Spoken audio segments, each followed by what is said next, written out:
சாய்ராம், என் அன்பு செல்லமே, அழகான தங்கமே, உன்னை சந்திக்க நான் வந்ததற்கு காரணம், முக்கியமான காரணம். வாழ்க்கையில் எல்லா நாளும் எல்லா விஷயத்தையும் இழந்துட்டு உட்காந்துருக்க. நீ என்கிட்ட கேட்குற ஒன்றே ஒன்று, எல்லாமே நான் இழந்துருவேன்னு தெரியும். எல்லா விஷயத்தையும் நீ என்கிட்டேருந்து எடுத்துக்குவேன்னு தெரியும். அப்படி இருக்கும்போது ஏன் சாய் இதெல்லாம் எனக்கு நீ கொடுக்குறேங்கிறது தான் நீ என்கிட்ட கேட்ட முதல் கேள்வியாகவே இருந்துச்சு.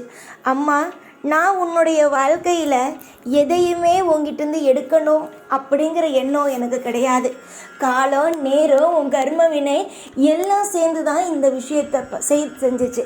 முக்கியமாக உன் ஜாதகத்தை எடுத்துப்பார். இந்த நேரத்தில் இந்தந்த விஷயம் நடக்கும் அப்படிங்கிறது இருக்குது. ஆனால் உன்னுடைய வாழ்க்கையில் பயங்கரமான ஒரு விஷயம் நடக்க இருந்துச்சு. அதை நான் எடுத்துக்கிட்டு சில விஷயங்கள், அதாவது ஒரு சில விஷயம் இப்போ நடந்துச்சு பார்த்தியா, உன்னுடைய வாழ்க்கையில் நிறைய விஷயம் இழந்தல்ல, அந்த விஷயம் மட்டும் உனக்கு உன்னுடைய வாழ்க்கையை விட்டு போகிற மாதிரி உன்னுடைய வாழ்க்கையில் நான் பெரிய ஒரு விஷயத்தை நான் எடுத்துக்கிட்டு சின்ன விஷயத்தை மட்டும் உனக்கு கொடுத்தேன். சிலருடைய உயிருக்கு ஆபத்தான விஷயத்தையெல்லாம் நான் அப்படியே எடுத்துட்டு உன்னால் தாங்கக்கூடிய விஷயத்த மட்டும்தான் நீ அனுபவிக்கிற மாதிரி நான் உருவாக்கினேன். ஒன்று தெரிஞ்சுக்கோ, வாழ்க்கையில் கர்ம வினை அப்படிங்கிறது எப்படி இருந்தாலும் அனுபவிச்சு தான் ஆகணும். ஆனால் தெய்வத்தை வணங்குறது எதுக்குன்னா, பயங்கரமான காலகட்டத்தில் அந்த பயங்கரமான கர்ம வினையை ஒரு சில விஷயத்தை தடுக்கிறதுக்கு, அதே மாதிரி தாங்கிறதுக்கான சக்தியையும் அதை கடந்து போகிறதுக்கான சக்தியையும் கொடுக்கறதுக்கு. இப்போது நீ என்ன வணங்குற, நீ என்கிட்ட சொல்கிற விஷயம் என்ன தெரியுமா? உன்னை நான் வணங்குறேன், ஆனால் எனக்கு ஏன் உதவி செய்யலை? என் வாழ்க்கையிலிருந்து நிறைய விஷயம் என்னை விட்டு போணுச்சு, ஆனால் ஏன் அதெல்லாம் நீ தடுக்கலை அப்படிங்கிறது. அதுக்கு நான் ஏற்கனவே சொன்னது மாதிரி தான், நிறைய விஷயம் உன்னுடைய வாழ்க்கையில் உன்னை விட்டு போனாலும் சில உயிர்களை உன்னிடமே வச்சுக்கிற மாதிரியான உன்னை காப்பாற்றினேன். சில விஷயங்கள் உன்னை விட்டு போனாலும் அதை தாங்கிக்கிற மனசு உனக்கு கொடுத்தேன். போன ஜென்மத்தில் செய்த சில தவறுக்கான தண்டனையை இந்த ஜென்மத்தில் அனுபவிக்கிறீங்க, அதுதான் கர்மவினை. ஆனால் சில பேர் இந்த ஜென்மத்தில் செய்கிற விஷயத்த இந்த ஜென்மத்திலேயே அனுபவிக்கிறாங்க.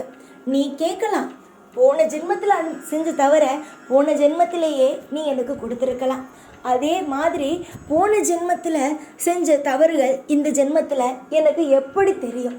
நீ ஏன் என்னை இந்த அளவுக்கு ஒரு கொடுமைப்படுத்துறேன்னு நீ என்னை பார்த்து கேட்கலாம்.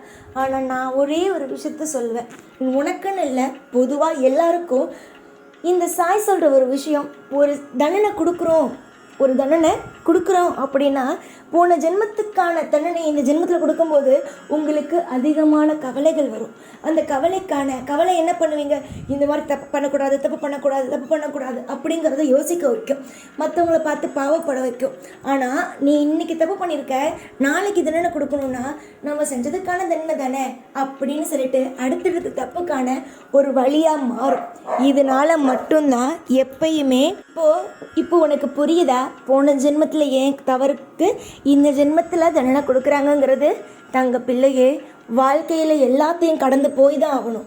அதே மாதிரி தான் உன்னுடைய வாழ்க்கையில் நீ இப்போ அனுபவிச்சுட்டு இருக்க பற்றியா, இதெல்லாம் கடந்து போகிறதுக்கான சக்தியையும் பாதுகாப்பு, உனக்கும் குடும்பத்துக்கும் பாதுகாப்பையும் இந்த சாய் நிச்சயமாக கொடுப்பேன்.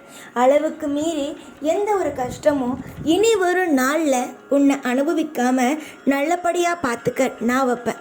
நீ உன்னை சுற்றி இருக்கிறவங்க எல்லாரும் நல்லா இருக்கணும்னு வேண்டும் போது என்கிட்ட நீ வேண்டுற, எல்லாருமே நல்லா இருக்கணும், எல்லாருமே அவங்கவுங்க ஆசைப்படி வாழணும் அப்படின்னு வேண்டும் போது, என்னுடைய பிள்ளை நீ, உனக்காக நான் எதுவும் செய்யாமல் இருப்பேனா? கண்டிப்பாக உனக்காக பரிபூர்ண ஆசீர்வாதத்தையும் நான் அனுகிரகத்தையும் உன்னுடைய வாழ்க்கையில் செஞ்சு உனக்கு என்றைக்குமே நல்லதே செய்வேன். இன்றைக்கி நீ நினைக்கிற காரியமெல்லாம் கூடிய சீக்கிரமாக நடக்க போகுது. அதாவது ரொம்ப நாளாக என்கிட்ட கேட்டுக்கிட்டு இருக்க சில விஷயம், அதாவது ஷீரடி போகணும், என் குடும்பத்தில் இருக்கிறவங்க அவங்கவுங்களுடைய விஷயத்தில் மிகப்பெரிய விஷயத்தை செய்யணும், வாழ்க்கையில் முன்னேறணும், இந்த மாதிரியான ஆசைகள் எல்லாம் கூடிய விரைவில் நடக்க போகுது. சொல்லப்போனால் இந்த வருஷத்துக்குள்ளேயே உன்னுடைய வாழ்க்கையில் நிறைய நல்ல விஷயங்களை செய்யலாம். ஆனால் ஒன்று நான் சொல்லட்டா, உன்னுடைய வாழ்க்கையில் சில பேர் அதாவது உன்னுடைய வீட்டிலிருந்து கொஞ்சம் தூரத்தில் இருக்கிறவங்க, கிழக்கு பக்கம் இருக்கிறவங்க உனக்கு துரோகம் செய்யணும் அப்படின்னு நினச்சி ஒரு இடத்துக்கு போயிட்டு வந்துக்கிட்டு இருக்காங்க. அதுவும் ஒரு கோவில் தான். அவங்க என்ன நினைக்கிறாங்க அப்படிங்கிறதையும் ஒன்று சொல்கிறேன். அவங்களுடைய ஒரு குலதெய்வத்து கோயிலுக்கு போய் எப்போ பார்த்தாலும் உன்னைய பார்த்து உன்னுடைய பேர் சொல்லி விளக்கு போடுறாங்க. என்னை விட உயர்ந்துடக்கூடாது, அந்த நபர் எப்பயுமே என்னோட கீழேயே இருக்கணும், அவருடைய முயற்சி தோல்வியாகணும், தெய்வமே உதவி செய்யணும் அவள் ஒரு கோயிலுக்கு போய் எப்பயுமே வேண்டிக்கிட்டு இருக்கா. அந்த பெண் என்ன செய்கிறா அப்படின்னா, உன் குடும்பம் முன்னேறக்கூடாது, அவள் குடும்பம் எப்பயுமே உன்னுடைய குடும்பத்தோடையே மேலே இருக்கணும், நீ எப்பயுமே அவளுக்கு கீழே இருக்கணும் அப்படிங்கிறத அவள் யோசிக்கிச்சு தெய்வத்திட்ட போய் சொல்லிகிட்டு இருக்கா. ஆனால் என்றைக்குமே தெய்வம் எந்த ஒரு விஷயத்தையும் கெட்டவங்களுக்கு துணை இருக்காது. நல்லவங்களுக்கும் தூய்மையான மனம் இருக்கிறவங்களுக்கும் மட்டும்தான் துணை இருக்கும். நான் ஏற்கனவே சொன்ன மாதிரி உன்னுடைய வாழ்க்கையில் நீ இப்போ அனுபவிச்சுட்டு இருக்கிறதெல்லாம் போன ஜென்மத்துடைய கர்ம வினை மட்டும்தானே தவிர இந்த வாட்டி இந்த ஜென்மத்தில் எந்த தவறையும் நீ செய்யலை. அதனால் பயப்படாத. அந்த பெண் எவ்வளவு விளக்கு போட்டாலும் கெட்ட விஷயத்தை செஞ்சு கொடு தெய்வமே, அந்த ஒரு பெண் வாழக்கூடாது, இந்த ஒரு பெண் வாழக்கூடாதுன்னு சொல்கிற எதையுமே தெய்வம் கேட்க போகிறது இல்லை. புரிஞ்சுதா? தெய்வம் நல்லவங்களுக்கு மட்டும்தான் பதில் சொல்லுமே தவிர கெட்டவங்களுக்கு எதை தெய்வத்திட்ட போய் வேண்டுறாங்களோ, கெட்ட விஷயத்தை வேண்டுறாங்களோ அது அப்படியே திரும்ப நடந்துடும். அதுதான் அந்த பெண்ணுக்கு ஆக போகுது. நீ முன்னேற போகிற, உன்னை விட கீழே அந்த பெண்ணு மாற போகிறா. அவள் குடும்பத்தோட அவள் செய்கிற தப்புனால அவங்க குடும்பமே பாதிக்க போகுது. அதனால நீ எதையும் நினச்சி கவலைப்படாத. உன்னுடைய வாழ்க்கை போயிடுமோ, உன்னுடைய வாழ்க்கையை அழிச்சிடுவாங்களோன்னு நினைக்காத. அதான் நான் உனக்கு எந்த திசையில் இருக்கிறா அப்படிங்கிறதே நான் சொல்லிட்டேன். எனக்கு எப்பயுமே ஒரே ஒரு விஷயம் மட்டும்தான், நல்லவங்களாக இருக்கிற போது தான் அவங்க தெய்வத்தை நாட முடியும். கெட்ட விஷயத்தை வேண்டும் போது அவங்க தெய்வத்தை நாடுறதில்ல, தெய்வத்தை விட்டு ரொம்ப தூரமாக போகிறாங்க. அவங்க நினைக்கலாம் நம்ம நல்லா தானே இருக்கோன்னு, ஆனால் அவங்க வேண்ட அவங்க என்ன கெட்ட விஷயமா வேண்டுறாங்களோ அது அப்படியே அவங்களுக்கு திரும்ப கிடச்சிரும்.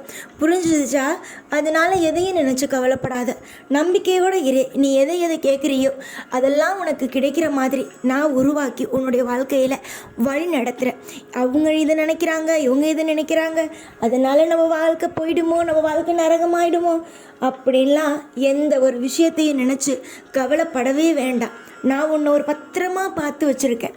அந்த பத்திரமான இடத்துல உன்னை தங்கம் போல் பார்த்துப்பேன் இனி வரும் நாட்கள் முழுவதும். நீ என்றைக்குமே சிரித்து சந்தோஷமாக தெளிவாக இருக்க வேண்டிய புள்ள. நம்பிக்கையாக இரு. தெய்வத்து மேலே நம்பிக்கை வச்சுட்டல்ல, இனிமேல் எல்லாம் நல்லதுக்குத்தான். எப்போதும் எல்லா நாளும் உன் கூடவே இருந்து உன்னை வாழ வைப்பேன். இந்த சாய்நான். ஓம் சாய்ராம்.